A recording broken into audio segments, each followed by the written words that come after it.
কাঁচা টমেটো দিয়ে চিকেন সম্ভব? তো চলো আজকে রেসিপিটা তাহলে শেয়ার করি। সর্ষের তেলের মধ্যে আলুটা দিয়ে দেবো আর ভালোভাবে এটা ভেজে নেবো, 70% ভেজে নেবো, বেশিটা ভাজবো না। তারপর এখানে টমেটো, এবার টমেটোটা আমি কেটে নেব। একটা টমেটো ইউজ করছি কারণ একটু টকটকটা হয়ে যাবে না, সেই জন্য ভালো লাগবে না। দিয়ে টমেটোটা আর আলুটা লাল করে ভেজে নিতে হবে।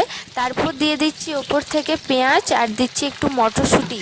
এবার সুন্দরভাবে এটা লাল করে ভেজে নেব। ভাজা হয়ে যাওয়ার পর ওর মধ্যে দিচ্ছি আমি মশলা। এবার মশলার মধ্যে কি ছিল সেটা বলে দিই। এখানে আছে পাকা লঙ্কা, লাল যে লঙ্কাগুলো হয় কাঁচাটা, সেটা ইউজ করেছি।